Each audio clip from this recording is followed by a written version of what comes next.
Hai, selamat datang di awal cerita. Pada video kali ini kita akan bahas alur cerita film yang berjudul Dangerous Lies tahun 2020. Dan semoga sehat selalu buat kalian serta keluarga besar kalian. Oke, kalau gitu langsung aja kita mulai. Let's go!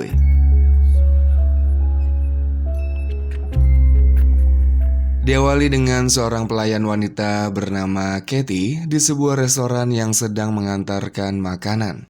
Di mana makanan itu Katie antar kepada seorang pria bernama Adam yang tak lain adalah suaminya sendiri. Yang diketahui saat ini Adam sedang melanjutkan kuliahnya. Lalu ketika tiba waktunya istirahat, Katie menghabiskan waktunya berduaan di dalam mobil bersama Adam. Setelah itu mereka kembali ke dalam restoran dan mereka dikejutkan dengan terjadinya perampokan yang dilakukan oleh seorang pria. Di mana perampok itu telah menewaskan salah satu rekan kerjanya Katie dan saat ini sedang mengancam bosnya Katie. Dan disinilah Adam menjadi pahlawan dengan melumpuhkan perampok itu hanya dengan sebuah panci. Kemudian polisi pun datang dan aksi heroik Adam menjadi viral, sementara perampok itu diketahui bernama Raymond Gaskin. 4 bulan kemudian, Katie yang trauma dengan kejadian perampokan itu akhirnya telah mendapatkan pekerjaan baru di sebuah rumah yang begitu besar. Pekerjaan itu Katie dapatkan dari agensi penyalur tenaga kerja, di mana saat ini Katie bekerja untuk merawat seorang pria tua bernama Leonard yang hidup seorang diri.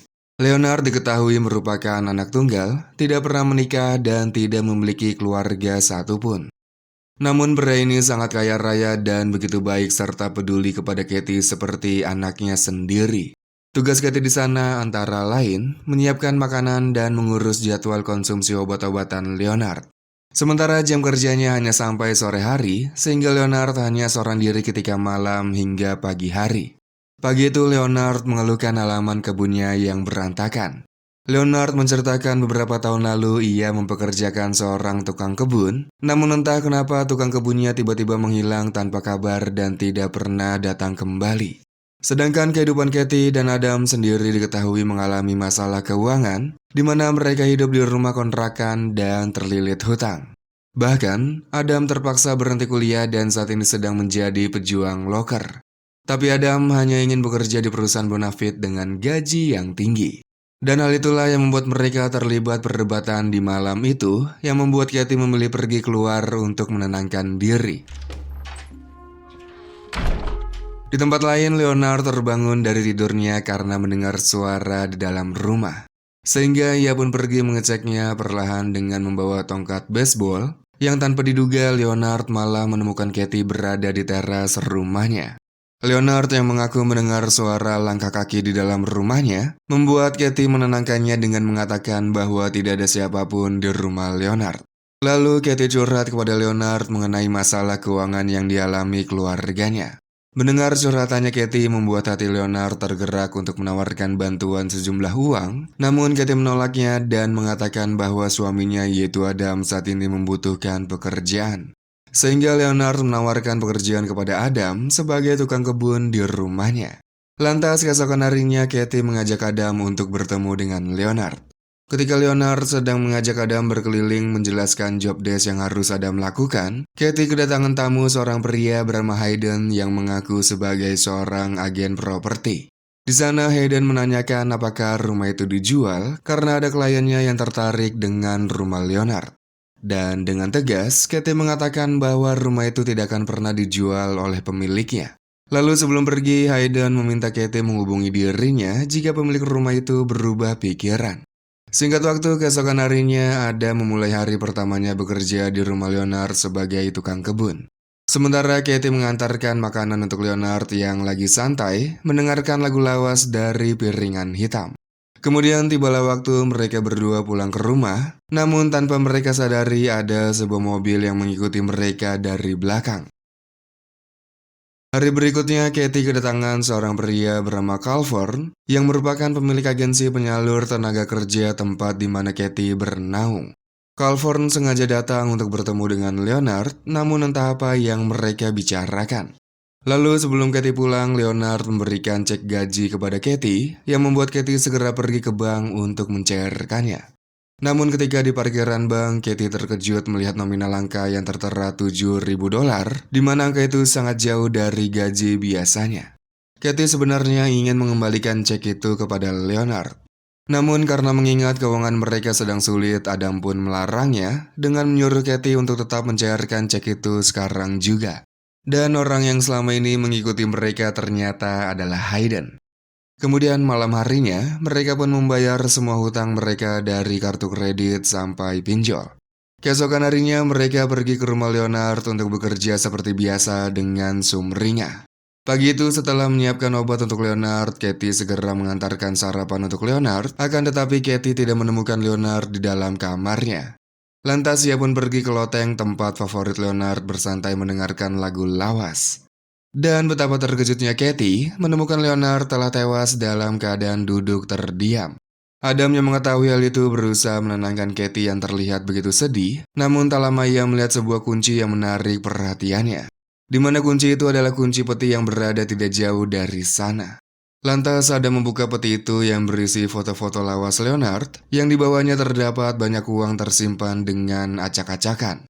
Penemuan itu membuat mereka berdua panik dan bingung harus berbuat apa karena mereka berdua sejatinya berbeda pendapat dan pikiran.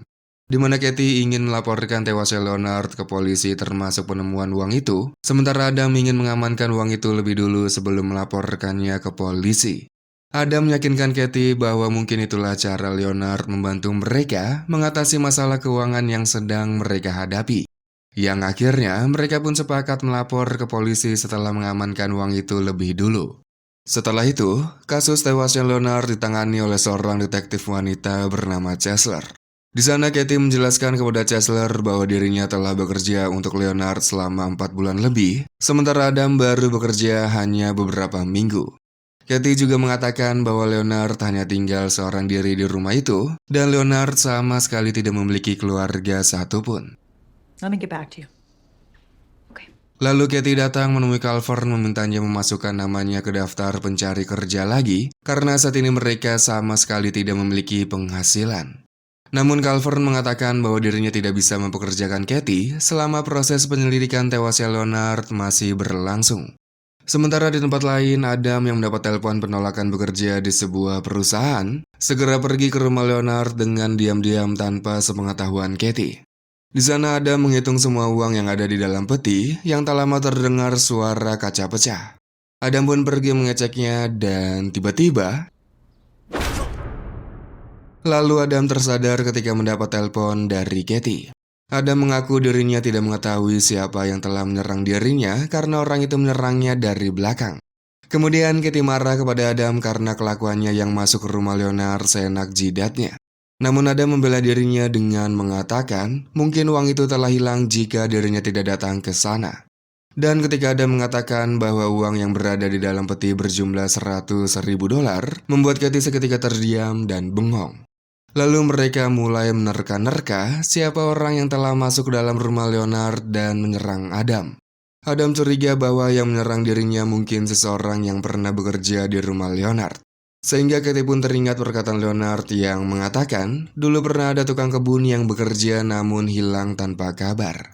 Khawatir orang itu akan datang lagi dan mengambil uangnya, mereka segera pergi ke bank untuk mengamankan uang itu. Yang lagi-lagi tanpa mereka sadari Hayden mengikuti mereka. Keesokan harinya Katie dan Adam mendapat telepon dari Chesler yang memintanya untuk datang ke kantor polisi. Di sana, Chesler ingin memastikan mengenai status Leonard yang hidup sebatang kara, serta tidak ada ahli waris ataupun surat wasiat yang ditinggalkan oleh Leonard. Katie pun dengan yakin mengatakan bahwa Leonard tidak memiliki ahli waris ataupun surat wasiat.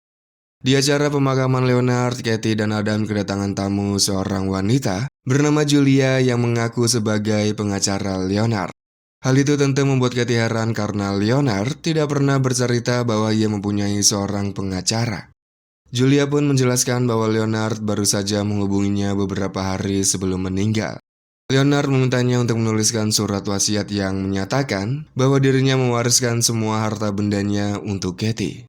Mendengar hal itu tentu saja Katie dan Adam terkaget-kaget, disusul dengan raut wajah yang sangat amat bahagia. Sebelum Julia pulang, Katie meminta bantuan Julia untuk mengurus surat wasiat dan warisannya secara resmi. Lalu ketika sedang mengemasi barang-barang untuk pindahan ke rumah Leonard, Adam mendapat telepon dari kantor polisi yang memintanya untuk datang memberikan pernyataan tentang perampokan yang dilakukan Raymond Gaskin 5 bulan lalu. Namun ketika Adam datang ke kantor polisi, ternyata tidak ada yang menelpon Adam untuk datang. Chesler mengatakan bahwa Raymond Gaskin telah tewas dalam sel beberapa minggu yang lalu. Sementara di tempat lain, Kate terkejut melihat Hayden sudah berada di halaman rumahnya. Hayden yang telah mengetahui pemilik rumah itu telah meninggal, mengutarakan niatnya untuk membeli rumah itu. Akan tetapi Katie menegaskan bahwa rumah itu tidak akan pernah dijual. Dan kini, rumah itu telah diwariskan kepada dirinya oleh pemilik rumah sebelum meninggal. Katie yang mulai tidak nyaman dengan Hayden, memintanya segera pergi sebelum dirinya menelpon polisi. Keesokan harinya Chesler datang menemui Katie yang lagi mengemasi barang-barangnya pindahan ke rumah Leonard. Mendengar kalau Leonard mewariskan semua harta bendanya kepada Katie, tentu saja membuat Chesler terkejut. Hal itu karena sebelumnya Katie mengatakan bahwa tidak ada ahli waris dan surat wasiat. Lantas Katie menjelaskan bahwa di hari pemakaman Leonard, tiba-tiba pengacaranya datang menemui mereka. Selain itu, mereka juga membahas mengenai perampokan yang dilakukan Raymond Gaskin 5 bulan lalu, serta penelpon misterius yang menyuruh Adam datang ke kantor polisi. Yang nampaknya Chesler mulai curiga adanya hubungan antara kasus perampokan Raymond Gaskin dengan Katie dan Adam. Sehingga Chesler mulai mengusut kembali kasus itu serta meminta seseorang melacak cek gaji yang diberikan Leonard kepada Katie selama 4 bulan terakhir. Lalu keesokan harinya Chesler datang menemui Calvin untuk meminta keterangannya. Yang ternyata Calvin sama sekali tidak mengetahui bahwa Leonard menjadikan Katie sebagai ahli warisnya. Bahkan terkejut ketika melihat gaji terakhir Katie yang diberikan oleh Leonard. Di tempat lain, Katie yang sudah pindah ke rumah Leonard mulai memeriksa rumah barunya dan masuk ke dalam gudang. Katie yang melihat ada pintu rahasia yang berada di balik lemari, lantas membukanya dan masuk ke ruangan tersebut. Di sana Katie menemukan sejumlah cek yang tidak pernah dicairkan atas nama Ethan. Yang tak lama, Katie menemukan mayat seseorang disusul dengan jatuhnya tas kecil berisi banyak berlian. Katie pun memberitahukan penemuannya itu kepada Adam dan menduga itu adalah mayat Ethan yang merupakan mantan tukang kebunnya Leonard. Lagi panik-paniknya, tiba-tiba aja Calvin datang menuduh Katie telah memanfaatkan Leonard yang sudah tua renta. Namun Katie yang sudah mumut dengan apa yang dialaminya segera mengusir Calvin dengan menutup pintunya. Malam harinya, Adam membuang mayat Ethan dengan mobilnya, disusul dengan membakar cek milik Ethan untuk menghilangkan jejaknya. Sementara Katie menemukan beberapa botol obat Leonard telah kosong dan tidak sesuai dengan catatan dosis yang ia tulis. Yang tak lama, Adam datang dengan membawa barang belanjaan 2 buah ponsel baru untuk mereka. Melihat kelakuan Adam yang nampak seperti biasa dan seakan-akan tidak terjadi apapun, membuat Katie mulai bertanya-tanya padahal mereka sedang menghadapi banyak masalah, ditambah dengan adanya mayat di rumah baru mereka. Adam pun menjelaskan bahwa dirinya tidak ingin kehilangan apapun yang telah ia miliki dan tidak ingin menjadi miskin kembali seperti dulu kala. Lalu, di tengah malam Katie terbangun dari tidurnya dan melihat Adam memegang pistol. Adam mengatakan ada seseorang yang masuk ke dalam rumah mereka dan saat ini orang itu sedang menaiki tangga. Adam pun segera melodongkan senjatanya yang membuat orang itu kaget sehingga terjatuh dan tewas seketika. Yang ternyata orang itu adalah Calvin, di mana hal itu membuat mereka lagi-lagi berurusan dengan Chesler. Katie menjelaskan kepada Chesler bahwa kejadian itu merupakan sebuah kecelakaan dan Adam hanya membela diri. Chesler pun mengerti dan mengatakan kemungkinan kematian Leonard ada hubungannya dengan Adam. Karena sebelum Adam bekerja di rumah Leonard, semuanya berjalan dengan baik-baik saja.